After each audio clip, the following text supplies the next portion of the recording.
وبث منهما رجالا كثيرا ونساء واتقوا الله الذي تساءلون به والأرحام إن الله كان عليكم رقيبا يا أيها الذين آمنوا اتقوا الله وقولوا قولا سديدا يصلح لكم أعمالكم ويغفر لكم ذنوبكم ومن يطع الله ورسوله فقد فاز فوزا عظيما أما بعد فإن خير الحديث كتاب الله وخير الهدي هدي محمد صلى الله تعالى عليه وسلم وشر الأمور محدثاتها وكل محدثة بدعة وكل بدعة ضلالة وكل ضلالة في النار من يطع الله ورسوله فقد رشد واهتدى ومن يعص الله ورسوله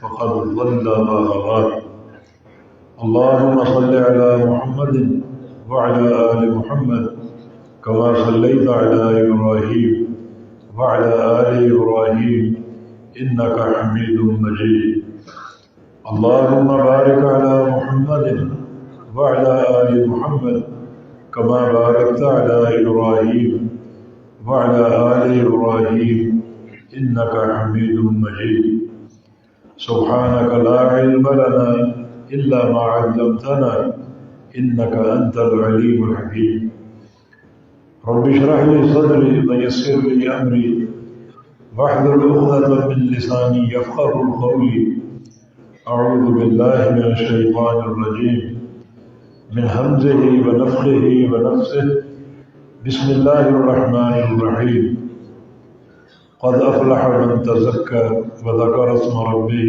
فصلى بل تؤثرون الحياة الدنيا والآخرة خير وأبقى إن هذا لفي الصحف الأولى صحف إبراهيم وموسى. یہ سورۃ الاعلیٰ کی چند آیات ہیں جن میں اللہ رب العزت نے ان بندوں کا ذکر کیا ہے جو کامیاب ہونے والے ہیں اور فلاح پانے والے ہیں. کامیابی مطلق ہے، دنیا کی، قبر کی، قیامت کی، ہر جگہ کی کامیابی. پہلے تم سوچیں اور دیکھیں کہ اس مقام پر ہمارا ذکر ہے یا نہیں. فیہ ذکرکم، یہ قرآن ایسی کتاب ہے اس میں سب کی تصویر موجود ہے، سب کا ذکر موجود ہے. آپ کتاب اللہ کو کھولیں، کہیں اہل جنت کا ذکر ہے، کہیں اہل جہنم کا ذکر ہے. جو صفات اللہ تعالیٰ نے اہل جنت کی بیان کی ہیں انہیں اپنے اوپر پیش کریں، یہ صفات ہمارے اندر موجود ہیں یا نہیں، ہم فلاح پانے والے بندوں میں ہیں یا نہیں، ہمارا چہرہ یہاں دکھائی دے رہا ہے یا نہیں. قرآن حکیم نے اس لحاظ سے بڑی ایک آسانی پیدا کر دی کہ انسان اپنے آپ کو تلاش کر کے دیکھ سکتا ہے کہ اس کا ذکر اللہ تعالیٰ نے کہاں کیا. تو یہاں فلاح پانے والوں کا ذکر ہے، کامیاب بندوں کا ذکر ہے، اور یہ ذکر بڑی پختگی کے ساتھ اور بڑی تاکید کے ساتھ. عربی قواعد کے اعتبار سے قد حرف تحقیق ہے جو کلام کو موقت کرتا ہے، پختہ کرتا ہے. افلاح ماضی کا صیغہ ہے، یعنی فلاح پا چکا ہے. یہ نہیں کہا کہ فلاح پائے گا، بلکہ فلاح پا چکا ہے. ماضی کی خبر یقینی ہوتی، مستقبل کی خبر میں اندیشہ ہوتا ہے ہو یا نہ ہو، لیکن جو بات ماضی کے صیغے کے ساتھ ہو وہ یقینی ہوتا ہے. قد افلح بلا شبہ اور تحقیق فلاح پا چکا اور کامیاب ہو چکا. من میں عموم ہے، ہر وہ شخص جس میں یہ تین صفات ہو، عموم وہ شخص عربی ہو، عجمی ہو، گورا ہو، کالا ہو، مرد ہو یا عورت، مشرق کا ہو یا مغرب کا یا شمال و جنوب کا، کوئی بھی شخص، بس یہ تین ذاتیں اگر موجود ہیں، تین اصول اس کے اندر موجود ہیں، تو وہ فلاح پا چکے۔ بڑے غور سے یہ مقام دیکھنے کا متقاضی ہے کہ اس مقام پر ہمارا ذکر ہے یا نہیں، فلاح پانے والے بندوں میں ہمارا شمار ہے یا نہیں۔ تو تین باتیں، من تزکا وہ شخص جو پاک ہو گئے، دوسرے مقام پر قد افلح من زکا ہے، وہ شخص فلاح پا گیا جس نے اپنے اس نفس کو، اپنے باطن کو پاک اور صاف کر لیا۔ یہ پہلا ضابطہ ہے جس کو تزکیہ نفس کہا جاتا ہے، کہ اندر جو بھی برائیاں ہیں، جو بھی غلاظتیں ہیں، انہیں ختم کر کے انسان اپنے باطن کو اور اپنے دل کو پاک اور صاف کرے۔ یہ بہت ضروری مسئلہ ہے۔ سب سے اہم جو باب ہے وہ توحید کا ہے۔ اپنے اندر کو پاک اور صاف کرے، عقیدہ توحید کی اساس پر، شرک کی نفی ہو، جو اندر بت خانے ہیں ان کو توڑ کر اپنے دل کو پاک اور صاف کر لے، جو کہ ایک بنیاد ہے انسان کی کامیابی کی۔ سب سے بڑی بنیاد عقیدہ توحید ہے۔ صحیح مسلم کی ایک حدیث میں نبی علیہ السلام سے پوچھا گیا، من مجھے بتائیں یا رسول اللہ، یا رسول اللہ صلی اللہ علیہ وسلم، دو واجب کرنے والی چیزیں کیا ہیں؟ دو واجب کرنے والی۔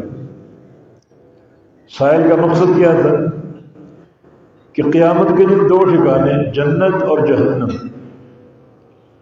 وہ کون سی شے ہے جو جنت کو واجب کرنے والی ہے، اور وہ کون سی شے ہے جو جہنم کو واجب کرنے والی ہے، اور تیسری کوئی صورت ہے ہی نہیں۔ بس یہ سوال دو ہی صورتوں پر قائم ہے کہ دو واجب کرنے والی چیزیں کیا ہیں، وہ کون سا عمل ہے، وہ کون سا نقطہ ہے جس کو اپنا لیں تو جنت واجب ہو جائے گی اور جنت یقینی مل جائے گی، اور وہ کون سا نقطہ ہے اگر وہ ہمارے اندر آ گیا تو جہنم یقینی مل جائے گی اور جہنم واجب ہو جائے گی۔ رسول اللہ صلی اللہ علیہ وسلم، سوال تو بڑا اہم بھی اور طویل بھی ہو سکتا ہے، مگر آپ کا فرمان کہ اوتیت تو جوامع الکلم، مجھے اللہ نے جوامع الکلم کی خوبی سے نوازا ہے۔ یہ قدرت دی ہے کہ ایک ہی جملے میں جنت کے داخلے کا پورا پروگرام اور جہنم سے بچاؤ کا پورا پروگرام پیش کر سکتا ہے، ایک ہی جملے میں۔ یہ جوامع الکلم۔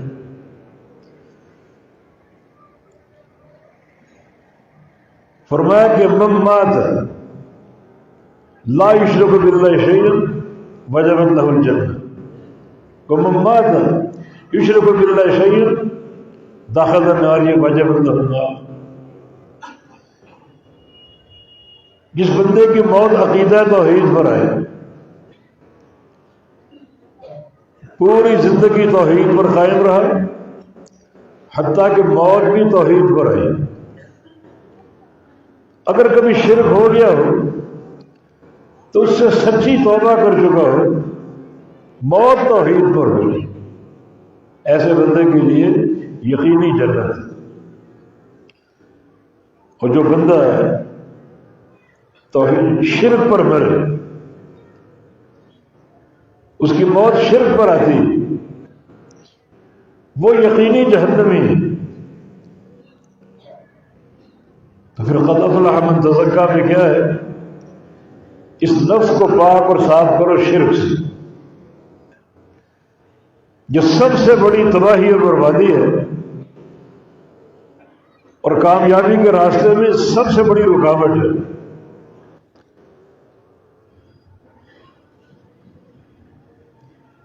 ایسے بندے کے لیے جنت کا داخلہ حرام ہے، وہ یقینی جہنمی اور ہمیشہ کا جہنمی۔ تو تزکیہ نفس کے لیے ضروری ہے کہ انسان عقیدہ توحید پر قائم ہے، اس کو توحید کا فہم ہو، کم از کم وہ جانتا ہو کہ لا الہ الا اللہ کیا ہے۔ اس عظیم کلمے سے، اس عظیم گواہی سے اپنے ظاہر و باطن کو معطر کر لے، منور کر لے، دل و جان کی گہرائیوں سے قبول کر لے، تو تزکیہ نفس میں یہ پہلی اساس ہے کہ انسان کو توحید کا فہم ہو، پورا ادراک ہو، نفی اور اثبات کے ساتھ۔ نفی کا معنی ہر شرک کا انکار ہے، اور اثبات کا معنی ایک اللہ کی توحید کا اقرار ہے۔ اللہ تعالیٰ کی توحید کی گواہی تین چیزوں سے مکمل ہوتی ہے۔ ایک یہ کہ دل میں وہ گواہی ایک راسخ علم کے ساتھ موجود ہے، من مات وهو يعلم انه لا الہ الا اللہ دخل الجنہ، جس کی موت لا الہ الا اللہ کے علم پر ہے، خالی پڑھنے پر نہیں۔ موت سے قبل اگر زبان کھل گئی اور زبان پر لا الہ الا اللہ آ گیا، یہ کافی نہیں، جب تک دل میں اس کے مطابق علم نہ ہو یہ کلمہ کیا ہے، اس کلمے کا پیغام کیا ہے، اس کلمے کا معنی کیا ہے، جب تک دل کے اندر وہ کلمہ پورے اعتراف کے ساتھ موجود نہ ہو، جس کو حقیقی گواہی کہا جاتا ہے، تب تک فائدہ نہیں۔ گواہی میں ادراک ضروری ہے، خالی تلفظ کافی نہیں۔ اور تیسری شکل یہ ہے جب دل میں اعتراف ہو، زبان پر اقرار ہو، تو جسم کے سارے اعضاء کا اسی توحید کے تقاضوں پر عمل ہو۔ یہ تین چیزیں اکٹھی ہو جائیں تو گواہی مکمل ہوتی ہے، اور یہ گواہی انسان کی کامیابی کی اساس ہے۔ تو سب سے پہلا جو مرحلہ ہے، یہ سب سے پہلا قدم وہ لا الہ الا اللہ ہے۔ قد افلح من تزکا، جو بندہ یہاں سے پاک صاف ہو گیا، شرک کی غلاظتوں کو اور شرک کے بت خانے کو اندر سے توڑ کر، کلا کما کر کے اسے نکال پھینکا، اور اپنے باطن کو، نفس اور دل کو نور توحید سے منور کر لیا، ایسا انسان یقینی فلاح پائے گا۔ گناہ ہوں گے بھی تو اللہ تعالیٰ توحید کی برکت سے معاف کر دے گا، اور اگر گناہ ایسے ہوں جو اللہ کو ناراض کرنے والے، تو ان کی عارضی سزا ملے گی، بالآخر جہنم سے نکال لیا جائے گا۔ مگر شرک کی ایسی نحوست ہے کہ ایک ذرے کی مقدار میں انسان کے عقیدے میں داخل ہو جائے اور انسان کے عمل میں شامل ہو جائے، وہ ہمیشہ کا جہنمی ہے۔ تو سائل کا سوال کیا ہے؟ موجبتان کیا ہیں؟ دو واجب کرنے والی چیزیں۔ جنت کیسے واجب ہوتی ہے؟ وہ کون سا نقطہ ہے؟ اگر وہ ہو، باقی کچھ بھی نہ ہو تو جنت مل جائے گی، اور وہ کون سا نقطہ ہے؟ اگر وہ نہ ہو، باقی سب کچھ ہو تو جہنم۔ ایک انسان میں شرک اگر موجود ہے، راتوں کو تہجد پڑھے، نفل پڑھے، دل کو روزے رکھے، صدقات کے ڈھیر لگا دے، فرائض اور نوافل کی تکمیل کرتا رہے، مگر یہاں بت خانہ ہے، شرک ہے، سب کچھ بیکار ہے۔ ہماری کیا حیثیت ہے؟ اللہ تعالیٰ سارے انبیاء سے مخاطب ہے، وَلَقَدْ أُوحِيَ إِلَيْكَ وَإِلَى الَّذِينَ مِنْ قَبْلِكَ لَئِنْ أَشْرَكْتَ لَيَحْبَطَنَّ عَمَلُكَ۔ کیا آپ کو وحی کر کے بتا رہے ہیں اگر آپ نے شرک کر لیا، سارے انبیاء سے خطاب، تو آپ کے سارے اعمال رائے گاں، باطل اور ضائع، منصب نبوت چھین لوں گا، خاسرین اور ظالمین کے صف میں ڈال دوں گا۔ یہ خطاب انبیاء سے، آخری نبی سے بھی، جو خلیل اللہ بھی ہے، حبیب اللہ بھی ہے، لیکن قانون ہے۔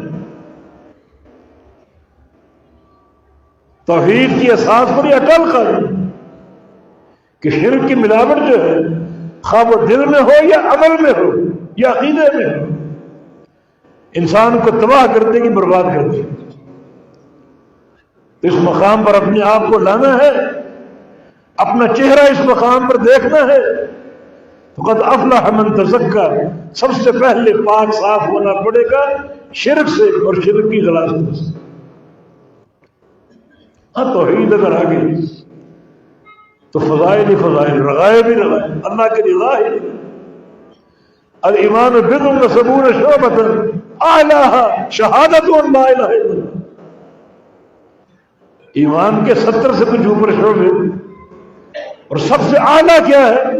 گواہی دینا لا الہ الا اللہ کی۔ اور سب سے ادنا کیا ہے؟ اماطۃ الاذی عن الطریق، راستے سے کسی موذی شے کو ہٹا دینا، کوئی پتھر ہٹا دیا، کسی کانٹے کو ہٹا دیا، کانٹے دار جھاڑی کو ہٹا دیا، یہ سب سے ادنا شعبہ ہے۔ اور صحیح مسلم کی حدیث ہے، رسول اللہ صلی اللہ علیہ وسلم کا فرمان ہے، میں نے جنت میں ایک شخص کو لوٹ پوٹ ہوتے دیکھا، جنت میں موجیں مار رہے، اور اس کے داخلے کا سبب کیا ہے؟ بڑا عمدہ راستہ ہے جس پہ جا رہا تھا، تو ایک جھاڑی پڑی ہوئی دیکھی کانٹے دار، اس کو ٹھوکر مار کے ہٹا دی۔ اللہ تعالیٰ نے اس کی اس کوشش کی قدر کی، ایک سیکنڈ کی اس کی کوشش قدر کی، اور اس کو جنت کا داخلہ عطا فرما دیا۔ حالانکہ ادنا شعبہ ہے جو ایمان کے 70 سے کچھ شعبے ہیں، سب سے ادنا شعبہ ہے، اور اعلیٰ ترین شعبہ لا الہ الا اللہ ہے۔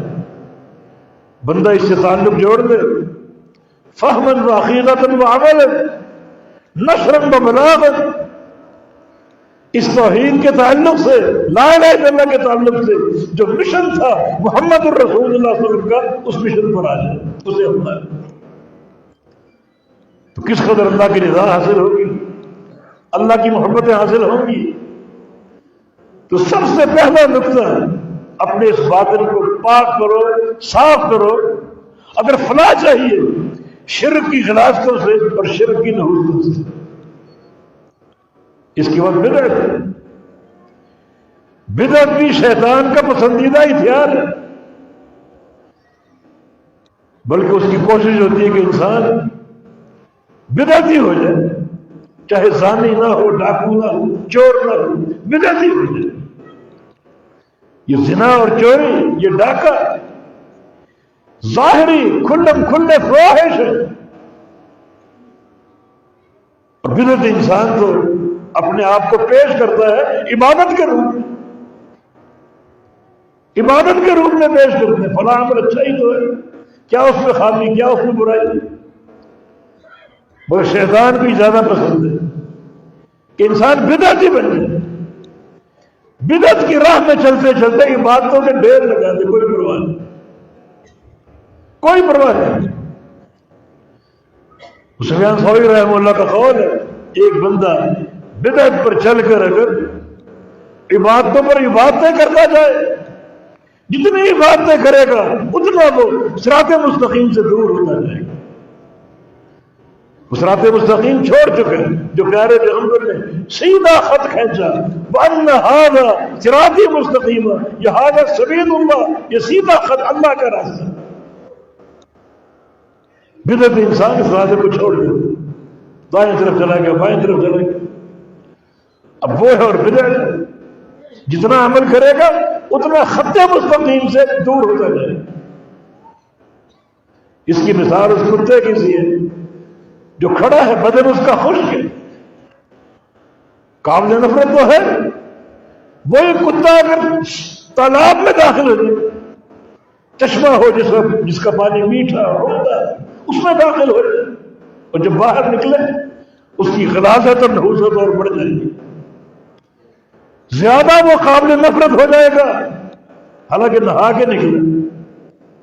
اس طرح بدعتی انسان عبادتوں پر عبادتیں کرتا جائے، اس کتے کی طرح زیادہ وہ قابل نفرت ہو بدعت کے ارتکاب کی وجہ۔ اپنے ظاہر و باطن کو پاک صاف کرنا ہے، اور اگر چاہتے ہو کہ یہاں ہم نظر آئیں، فلاح پانے والوں میں شمار ہو ہمارا، تو پھر بدعات سے اپنے آپ کو پاک صاف کرنا پڑے گا۔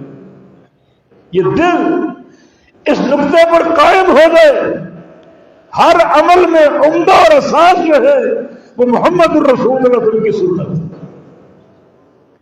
من عمل عملا لیس علیہ امرنا فہو رد، جس بندے نے کوئی ایسا عمل کر لیا جس پہ ہمارا ٹھپا نہیں وہ مردود، چاہے وہ عمل پہاڑوں کی چوٹیوں کی طرح ہو، بکھرا ہو چوٹیوں کی طرح، لیکن اگر ہمارا ٹھپا نہیں وہ مردود ہے، پھر فلاح کیسے ملے گی؟ یہ بات تو فلاح کے قاعدے کے خلاف ہے۔ تو اگر آپ چاہتے ہیں کہ یہاں آپ کی تصویر موجود ہو تو اپنے آپ کو پاک صاف کرنا پڑے گا بدعات کی غلاظتوں سے۔ اپنے آپ کو سمجھانا پڑے گا کہ دین کا سب سے بڑا باغی بدعتی انسان اللہ کو چیلنج کر دے گا۔ کیا چیلنج کروں؟ اللہ فرماتا ہے الیوم اکملت لکم دینکم، آج میں نے دین مکمل کر دیا۔ بدعتی کہتا ہے نہیں، مکمل تو ہم کر رہے ہیں، اس میں فلاں کمی تھی، فلاں کمی تھی، ہمارے بڑوں نے مکمل کیا، ہمارے بزرگوں نے مکمل کیا، ہمارے پیروں اور درویشوں نے مکمل کیا۔ اللہ کو چاہیے، نبی کو چاہیے، اللہ کے پیارے پیغمبر پورا دین سمجھا کر گئے، بلغ ما انزل الیک من ربک، پورا دین بتا کر گئے۔ بدعتی کہتا ہے بہت سی چیزیں چھوڑ کے اس کو ہم نے پورا کیا، ہمارے بڑوں نے پورا کیا، کوئی اس سے بڑا مجرم ہو سکتا ہے؟ اللہ کو دلکارے، اللہ کے رسول کو دلکارے۔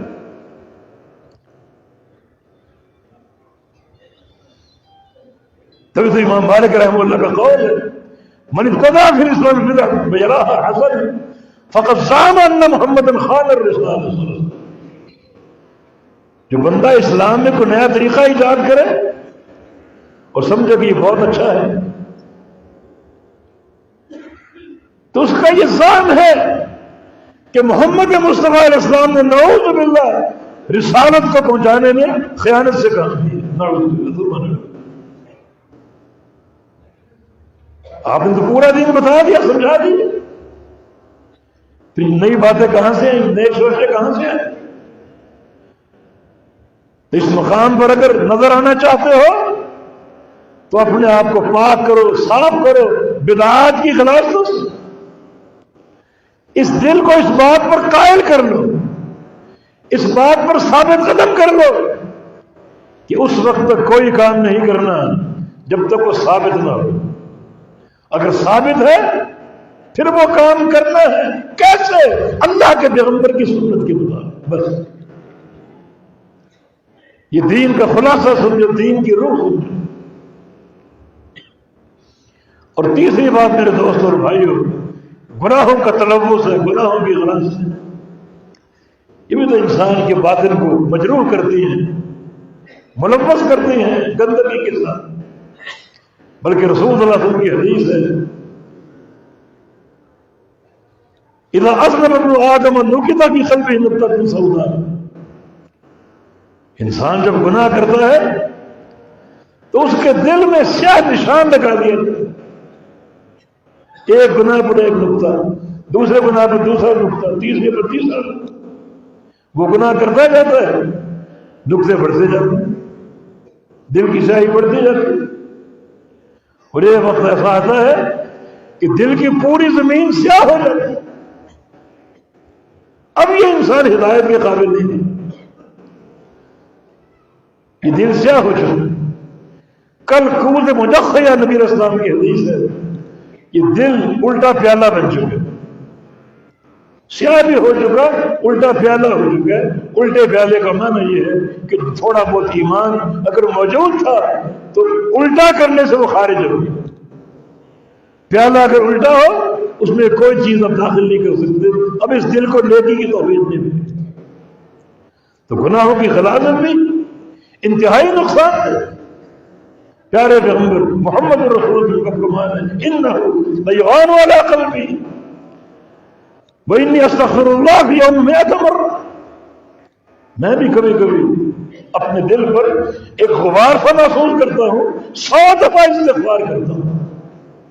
اس غبار کا نقصان اور گناہ کرنے پر انسان کے دل کے سیاہ نشان لگا دیے، پھر انسان اور گناہ کرے۔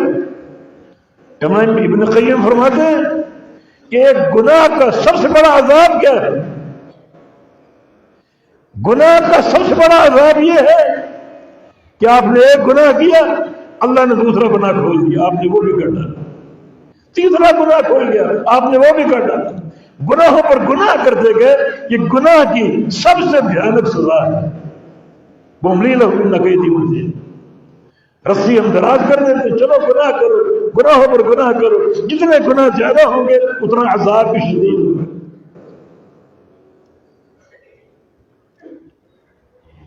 تو قد افلح من تزکیٰ، اس کو پاک اور صاف کرو۔ یہ گناہوں کی آلودگی نقصان ہے۔ اور چوتھی چیز، یہ مضمون تو کافی طویل ہو سکتا، چوتھی چیز یہ بتانی ہے کچھ امراض دل کے ہوتے ہیں، ان امراض سے دل کو پاک اور صاف کرو۔ یہ سب سے خطرناک معاملہ اخروی حساب کے تعلق سے۔ دل کے امراض کیا ہیں؟ کینہ ہے، بغض ہے، تکبر ہے، ریاکاری ہے، آپس کی رنجشیں ہیں، افتراق کا راستہ ہے۔ یہ سارے امراض قلبی، امراض قلبی زیادہ خطرناک ہوتے ہیں۔ انسان کے جسم کی بیماریاں، ایک بیماری ظاہری ہوتی ہے، اس کا علاج آسان ہوتا ہے، اور کچھ امراض اندر کے ہوتے ہیں۔ یہ ہارٹ اٹیک اندر سے اٹھتا ہے، کینسر اندر سے ہوتا ہے، یہ لا علاج ہو جاتا ہے۔ اس طرح قلبی امراض جو ہیں وہ انسان کے لیے زیادہ خطرناک ہوتے ہیں۔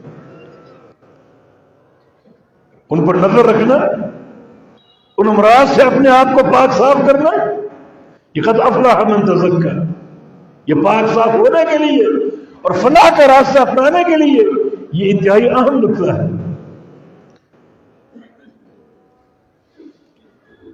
قرآن حکیم کا ایک مقام جب اس کو غور سے پڑھے رونگٹے کھڑے ہو جاتے ہیں۔ اللہ تعالیٰ کا فرمان واللہ یقضی بالحق، واللہ یقضی بالحق،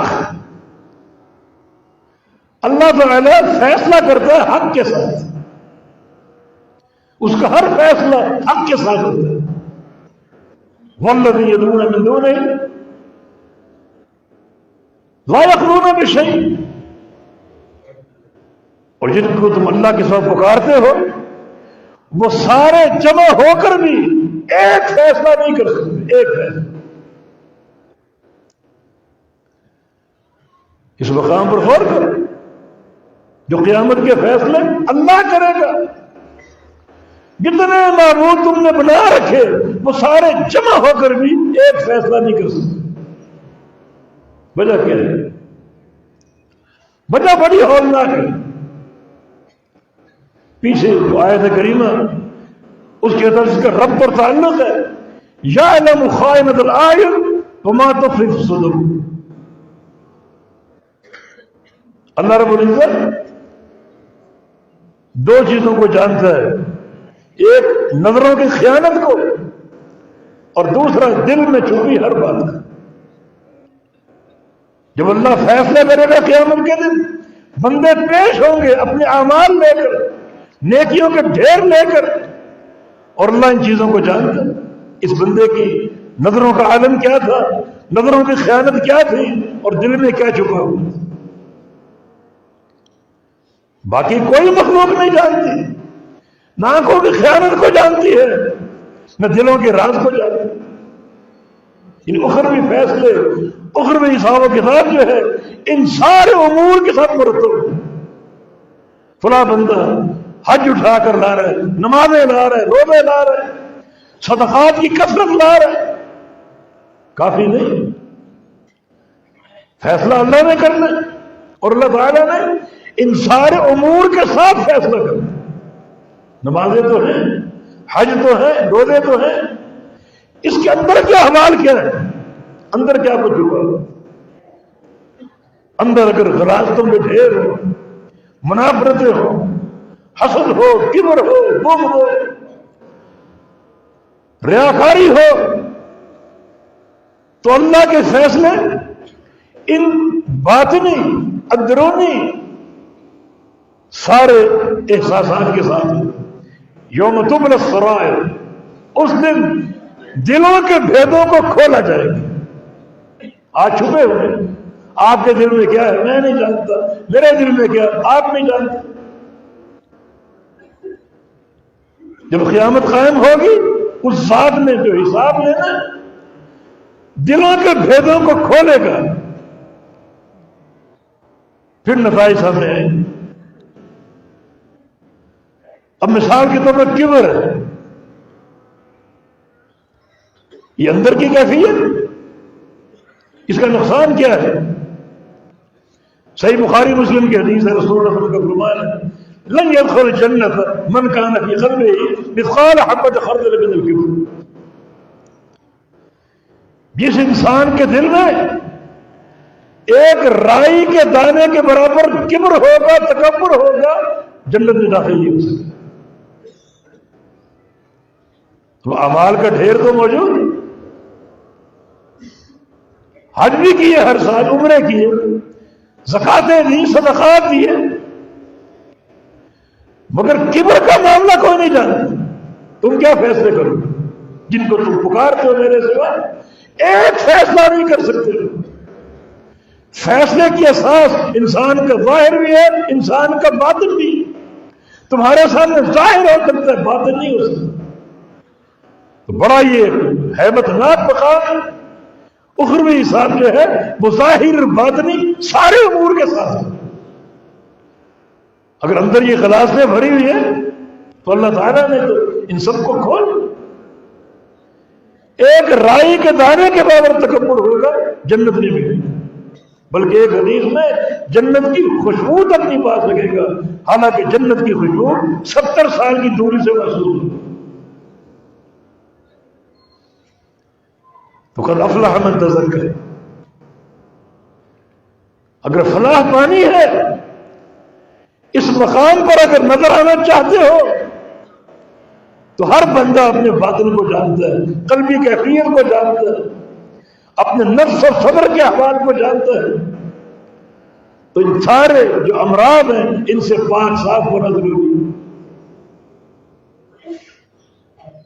اور خاص طور پہ وہ رنجشیں جو جماعتی افراد میں پیدا ہو گئی بڑی خطرناک ہے۔ یہ معاملات دعوت کے راستے کو روک دیتے۔ کونوا عباد اللہ اخوانا، اللہ کے بندو بھائی بھائی بن کر رہو، ایک پیار محبت کی فضا ہونی چاہیے تاکہ دعوت کا راستہ مسدود نہ ہو، راستہ کھلا رہے اور کام آگے بڑھتا رہے۔ اللہ تعالیٰ نے ہمارے فشل کا ایک سبب بیان کیا، ہماری ناکامی کا،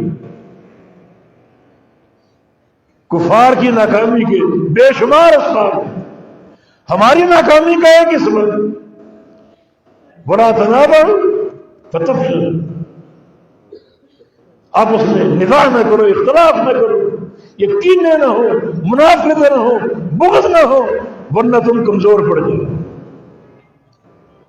مدد اللہ نے کرنی، اللہ مدد کرنے کے لیے تمہاری قوت کا محتاج نہیں، تمہاری نفلی کا محتاج نہیں، تمہارے مسائل کا محتاج نہیں ہے، کمزوری کا سوال ہی پیدا نہیں ہوتا۔ ایک چیز ہے، اگر وہ تمہارے اندر آ گئی تم کمزور پڑ جاؤ،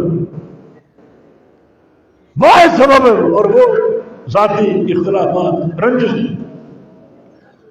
تو جماعت واحدہ بن کر رہو تاکہ دعوت کا کام اللہ کی توفیق سے آگے بڑھتا جائے، بالکل اسی طرح جس طرح ہمارے شیخ العرب العجم علامہ بڑی راجدہ ہے،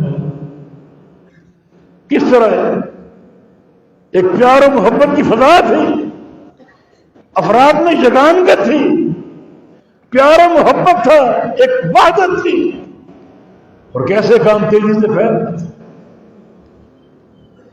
آج ایک افسوسناک حقیقت یہ بھی ہے کہ وہ لوگ جنہوں نے پنجاب کو ایک اکھاڑا بنا رکھا تھا، اب وہ سندھ کو بھی اکھاڑا بنانے پر تلے ہوئے، کبھی کوئی آ رہا ہے کبھی کوئی آ رہا ہے، افراد کو توڑنا، رسا کشی چل رہی ہے۔ حالانکہ یہ دین کا مزاج نہیں۔ کبھی شاہ صاحب رحمہ اللہ نے کسی آپ میں سے کسی کو دعوت نہیں ہو کہ تم جمیعت اہل سندھ میں آ جاؤ، اس کا کوئی جواب ہی نہیں، کوئی تک ہی نہیں بنتا۔ میں کہوں کہ آپ جمیعت اہل سندھ میں آ جائیں، کیا اس کا جواب؟ میری دعوت آپ کے سامنے، میرا منہج آپ کے سامنے۔ شاہ صاحب نے عقیدہ بیان کیا، شاہ صاحب نے توحید بیان کی، نبی علیہ السلام کی سنت بیان کی، اس کو سن سن کر لوگ حلقے میں داخل ہوتے، جماعت میں آ جاؤ، جماعت میں آ جاؤ۔ کیا ووٹ چاہیے، نوٹ چاہیے؟ نہیں، یہاں نہ ووٹ کی لالچ ہے نہ نوٹ کی، نہیں یہاں کوئی سیاسی پروگرام نہ کوئی جمہوری میں دعوت ہماری نصف النہار کے سورج کی طرح، اس کو لوگ سنتے گئے، گرویدہ ہوتے گئے، جماعت بنتی گئی۔ لیکن آپ آئیں، ہماری طرف آ جاؤ، ہماری جماعت میں آ جاؤ، کیا کریں؟ یہ تو کہو جو آپ پروگرام لائے ہیں عقیدے کا، منہج کا، وہ شاہ صاحب کے پروگرام سے اوپر ہے، اچھا ان سے اعلیٰ ہے، یا تو کہو ثابت کرو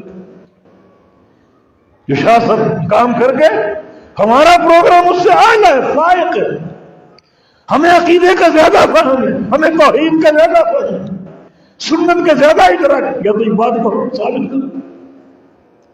یہ چیز بھی منافقت کی اساس ہے، پوری دنیا اعتراف کرتی ہے جو شاہ صاحب عقیدہ دے کر گئے، منہج دے کر گئے، ایسا عقیدہ اور منہج کسی جماعت میں نہیں۔ اس کا یہ معنی نہیں ہم جماعت میں آنے کی دعوت دے رہے ہیں، نہیں، وہ عقیدہ بیان ہوگا انشاءاللہ قیامت تک ہوگا، سنت کا بیان ہوگا اور قیامت تک ہوگا۔ جو قبول کرے گا وہ ہمارا، جو قبول نہیں کرتا اس کی اپنی مرضی، اپنا راستہ۔ فقد افلح من تزکا، یہ تزکیہ نفس جو ہے یہ کامیابی کی اساس۔ اس دل کو، اپنے باطن کو پاک اور صاف کر لو ان سارے عوارض سے، سارے امراض سے۔ جو قلبی امراض ہوتے ہیں زیادہ خطرناک ہیں، یہ رنجشیں اور یہ بغض اور یہ بغض اور جناب یہ کبر کی کیفیت، یہ انتہائی خطرناک ہوتے ہیں۔ تو یوم تبلی السرائر، اس دن ان بھیدوں کو، رازوں کو کھولا جائے گا۔ پھر کیا جواب دیں گے؟ کلا اذا بعثر ما فی القبور وحصل ما فی الصدور، جب قبروں سے لوگوں کو نکالا جائے گا اور قبروں سے نکال کر سینوں کے رازوں کو کھولا جائے گا۔ میں بھی غور کروں، آپ بھی غور کریں، جب ہمارے سینے کے راز کھلیں گے ہم کامیاب ہو جائیں گے۔ قد افلح من تزکا کا معنی یہ دل جو ہے ایک شفاف آئینے کی معنی دو، شفاف آئینے کی معنی۔ یہ ہمارا ایک پیغام بھی ہے اور منہج کا حصہ بھی ہے۔ یہ کامیابی کا پہلا اصول ہے۔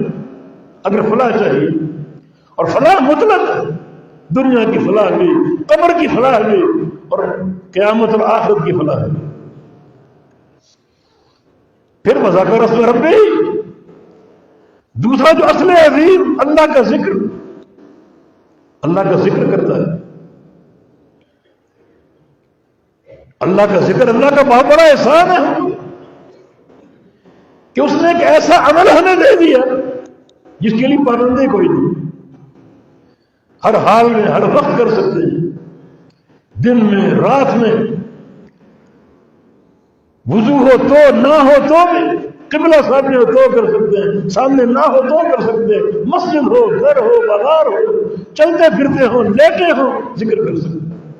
حتیٰ کہ مرد عورت کو غسل کی حاجت ہے، غسل سے پہلے بھی کر سکتے ہیں، عورت اپنے مخصوص ایام میں ہے ذکر کر سکتی ہے۔ پھر ذکر محدود نہیں، اذکروا اللہ ذکرا کثیرا، اللہ کا ذکر کثیر کرو، محدود نہیں۔ اگر آپ چاہتے ہیں کہ نیکی کے راستے آپ کے لیے وسیع ہو، بہت زیادہ ہو، تو وہ ذکر کی صورت ہے۔ نمازیں 5 ہیں، 6 نہیں ہو سکتی، روزے 30 ہیں، 31 نہیں ہو سکتی، تعداد رکعات مختص ہے، ظہر 4 رکعات 5 نہیں ہو سکتی، فجر کی 2 رکعات 1 نہیں ہو، 3 نہیں ہو سکتی۔ ذکر میں ذکر کثیر، اگر ذکر کی خواہش ہے، اللہ کو یاد کرنے کی خواہش ہے، عبادت کا شوق ہے، ذکر کثیر۔ پھر کیا ہوگا؟ اللہ کی طرف سے رحمت کا نزول ہوگا، ملائکہ آپ کے لیے دعائیں کریں گے، استغفار اور رحمت۔ اور اس کا فائدہ کیا؟ لِيُخْرِجَكُم مِّنَ الظُّلُمَاتِ إِلَى النُّورِ، کہ تم کو اللہ نکال دے تاریکیوں سے، اندھیروں سے، اور نور کی طرف لے جائے۔ ذکر کثیر میں نور کثیر ملے گا، جتنا ذکر چاہتا ہے اتنا نور بھی زیادہ ملے گا۔ وہ نور قبر میں کام ہے، جو ایک اندھیرے کا گڑھ ہے، وہ نور قیامت کو کام آئے گا مختلف مراحل میں، اور خاص طور پہ وہ مرحلہ ہے جو پل صراط سے گزرنا ہوگا، جہاں تاریکی ہی تاریکی۔ کیسے چلنا ممکن؟ ایک تیز دھار پل طویل، جہنم کی پشت پر اس کو قائم کیا ہے۔ جہنم کتنی بڑی، اتنا بڑا وہ پل ہے، اور گزرنے بھی چڑھائی پر ہے، سیدھا پل نہیں، کیونکہ جہنم اسفل السافلین میں ہے اور جنت اعلیٰ علیین میں۔ جنت کا راستہ ہے، جنت اوپر پہ چڑھنا پڑے گا، اوپر پہاڑ پہ چڑھنا مشکل، اندھیرا بھی ہو، راستہ بھی ایسا ہو، پھر تیز رفتار پل ہو، جیسے ریزر ہو تیز رفتار، کیسے گزرنا؟ نور کے بغیر نہیں۔ تبھی تو نبی اسلام کی حدیث ہے، یمر الناس علی قدر نور، کہ لوگ اس پل سے گزریں گے اپنے نور کے وقت، جتنا نور زیادہ ہوگا اتنا تیزی سے گزر جائیں گے، بجلی کی طرح، پلک جھپکنے کی طرح۔ تو یہ نور کا راستہ، اذکروا اللہ ذکرا کثیرا، ذکر کثیر کرو گے اللہ تعالیٰ ظلمات سے نکالے گا، اندھیروں سے نکالے گا، اور نور کی طرف بھیجے گا۔ یہ نور مادی بھی ہے، نور حق، اور یہ نور ظاہری بھی ہے کہ اللہ آپ کا راستہ روشن کر دے، منزل نظر آئے، کوئی پیچیدگی نہیں، کوئی ابہام نہیں، کوئی مشکل نہیں۔ ذکر کثیر اللہ تعالیٰ کی عظیم الشان نعمت جو اللہ تعالیٰ نے عطا فرمائی۔ وذکر اللہ کثیر، اذکر اللہ ذکرا کثیر، اذکرنی اذکرکم، تو مجھے یاد کرو، تمہیں یاد کرو، تنہائی میں یاد کرو گے، تنہائی میں یاد کرو گے، لوگوں کے بیچ بیٹھ کے یاد کرو گے، فرشتوں کی جماعت میں یاد کرو گے، میری طرف چل کر آؤ گے، تمہاری طرف دوڑ کر جاؤ گے، ایک گز آگے بڑھو گے، میں 2 گز آگے بڑھوں گا۔ یعنی کتنی اس ذکر کی حوصلہ افزائی۔ تو اپنے رب کا ذکر کرو، کثرت سے ذکر کرو، کوئی اس میں رکاوٹ نہیں، اٹھتے بیٹھتے کرو، وضو ہو تو کرو، نہ ہو تو کرو، لیٹے ہو تو کر لو۔ نبی علیہ السلام کے دن جو بندہ رات کو سو رہا ہے، آنکھ کھل گئی، آنکھ کھلی تو یہ الفاظ کہہ دیے اس نے، لا الہ الا اللہ وحدہ لا شریک لہ لہ الملک ولہ الحمد یحیی ویمیت وہو علی کل شیء قدیر سبحان اللہ والحمد للہ ولا الہ الا اللہ واللہ اکبر ولا حول ولا قوۃ الا باللہ العلی العظیم۔ یہ دعا پڑھ لی، فرشتے دعائیں شروع کر دی، اللہ مغفر له، اللہ ارحمہ، رحمت کی دعائیں، مغفرت کی دعائیں، ہماری دعا قبول ہو یا نہ ہو، ملائکہ کی دعا رد نہیں، مغفرت کی دعائیں ہوگی، رحمت کی دعائیں۔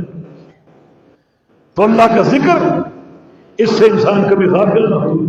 جنت میں ایک انسان کو کوئی حضرت نہیں ہوگی، خوشی ہی خوشی، سکون ہی سکون، لیکن ایک حضرت اس کو یقیناً ہوگی، وہ مجلسیں جو ذکر سے خالی ہوں گی ان کو یاد کر کے حسرت کرے گا اور افسوس کرے گا۔ جنت میں افسوس نہیں ہے کوئی، مگر جو مجالس اللہ کے ذکر سے خالی ہوں گی ان میں وہ افسوس کرے گا۔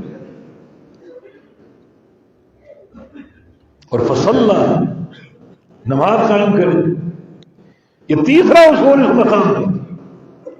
اگر چاہتے اس مقام پر دکھائی دو، نظر آؤ، آپ کا چہرہ یہاں موجود ہو، تو تزکیہ نفس، ذکر اللہ اور نماز کی اقامت، وقت کی حفاظت کے ساتھ تمام سنتوں کو ملحوظ رکھتے ہوئے، اور کوشش کریں خشوع و خضوع ہو، حضور قلبی ہو، خشیت ہو اللہ تعالی۔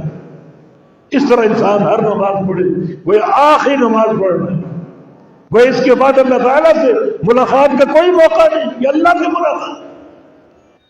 بعض علماء سلف کا قول ہے، اگر دل چاہتا ہے میرا کہ میں اللہ سے باتیں کروں تو میں نفل پڑھتا ہوں، اور اگر دل چاہے اللہ مجھ سے باتیں کرے تو قرآن پڑھتا ہوں۔ سارا قرآن کلام الرحمن، اللہ کی باتیں، وہ اللہ مجھ سے باتیں کرے، اور اگر میں چاہوں کہ میں اللہ سے باتیں کروں تو میں نماز پڑھتا ہوں۔ یہ نماز اللہ تعالیٰ سے شرف ہم کلامی، شرف ہم کلامی۔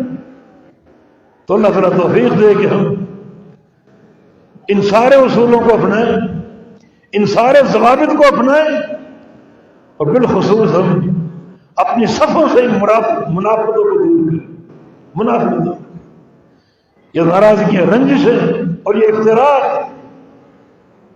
دلوں میں کیا کچھ چھپائے بیٹھے، ان تمام عوارض سے اپنے دلوں کو دھو ڈالیں۔ نبی علیہ السلام کی حدیث ہے، ان الشیطان عائز ان یعبد المصلون فی زینۃ الارض الا التحریش، کہ شیطان مایوس ہو چکا کہ نمازی اس کی عبادت کرے۔ شیطان مایوس ہو چکا کہ نمازی حضرات جو ہیں شرک نہیں کر سکتے، میری عبادت نہیں کر سکتے، میری غلامی نہیں کر سکتے، تو الا التحریش، اس نے ان نمازیوں کو برگلانے کے لیے تحریش کا جال پھینک دیا۔ یہ منافقتیں، رنجشیں، ناراضگیاں، دوریاں، یہ جال اس نے پھینک دیا۔ میں سمجھتا ہوں کہ اس کا مصداق ہم اہل حدیث، ہر نمازی کی نماز قابل قبول نہیں۔ دنیا میں بیشتر وہ نمازی ہیں جو نمازیں پڑھتے ہیں، ایک سجدہ قبول نہیں ہوتا۔ 60 سال کے نمازی ایک سجدہ قبول نہیں ہوا۔ حذیفہ بن یمان نے پوچھا تھا اس بزرگ سے، کب سے نماز پڑھ رہے ہو؟ کہا 40 سال سے۔ فرمایا کہ ما صلی اللہ تھا، تم نے 40 سال سے کوئی نماز نہیں پڑھی۔ جو نماز مردود ہے، غیر مقبول ہے، اس نماز کا ذکر نہیں ہے، ان نمازیوں کا ذکر ہے جن کی نمازیں سنت کے مطابق ہیں، اللہ کے قابل قبول، کہ شیطان ان سے مایوس ہو چکا کہ لوگ اس کی عبادت کریں۔ اب شرک نہیں آ سکتا اس زمانے میں، قبر پرستی نہیں آ سکتی، مزاروں کے سجدے اور طواف نہیں آ سکتے۔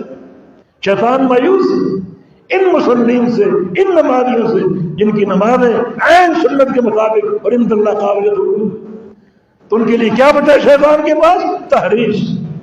تحریش کا جال، دلوں پر وار کرو، نفرتیں پیدا کرو، دوریاں پیدا کرو، رنجشیں پیدا کرو، ناراضگیاں پیدا کرو۔ اس سے دعوت کا راستہ مسدود ہو۔ ہمیں چاہیے کہ اللہ کا خوف کریں، اللہ سے ڈر جائیں، اپنی عاقبت کی فکر کریں، اور یہ مقام جو سورۃ الاعلیٰ کا مطلقاً فلاح کا ذکر ہے 3 اصولوں کے ساتھ، ہر بندہ اپنے آپ کو جانے۔ من تزکا، اندر سے پاک صاف ہو گئے، ہم اپنے اندر میں جھانکیں اندر کا معاملہ کیا ہے۔ ذکر اسم ربی، رب تعالیٰ کا ذکر ہو، اور فصلہ، نماز قائم کرے۔ اصول آسان ہے تینوں، مگر ہم کیوں نہیں اس پر آتے؟ اس کا ایک سبب اللہ نے آگے بیان کیا، بل تؤثرون الحیات الدنیا، تم دنیا کی زندگی کو ترجیح دیتے ہو۔ دنیا کی زندگی، جب دنیا کی محبت غالب آ گئی تو پھر یہ اصول جو ہے کامیابی کے یقیناً میں غفلت کا شکار ہو جائے، تعطل پیدا ہوگا۔ اور علاج کی طرح، علاج کیا ہے؟ والآخرۃ خیر وابقیٰ، علاج فکر آخرت ہے، آخرت کو سوچو، آخرت کو یاد کرو۔ جو ہم نے آخرت کے تعلق سے اللہ کے حساب کا ذکر کیا ہے کہ اللہ حق کے ساتھ فیصلہ کرتا ہے، اور حق کے ساتھ فیصلہ کیا ہے؟ اللہ کسی بندے کی نمازوں کا فیصلہ کرے گا، کسی بندے کے حج کا فیصلہ کرے گا تو اس کے ظاہر و باطن کو دیکھ کر، اور کوئی نہیں کر سکتا۔ سارے معبودان بادل جمع ہو جائیں، ایک بندے کا فیصلہ نہیں کر سکتے، یہ فیصلہ اللہ ہی کرے گا جس کے سامنے بندے کا ظاہر بھی ہے اور باطن بھی ہے، ظاہری اعمال بھی ہے اور باطنی کیفیت، دل کے احوال، آنکھوں کی خیانت، ہر چیز کو جانے، کوئی چیز بھولنے والا۔ کتنا کڑا حساب ہے۔ اللہ اپنی خشیت سے ہمارے دلوں کو بھر دے، اور اللہ رب العزت یہ آج کی حاضری قبول فرما لے، اللہ تعالیٰ اس کا اجر عطا فرمائے، اور اللہ رب العزت ہمیں وہ اعمال اختیار کرنے کی توفیق دے جو اللہ کی رضا کا موجب بن جائے اور جنت کے داخلے کے موجب بن جائے۔ اقول قولی ھذا واستغفر اللہ لی ولکم، وآخر دعوانا الحمد للہ رب العالمین۔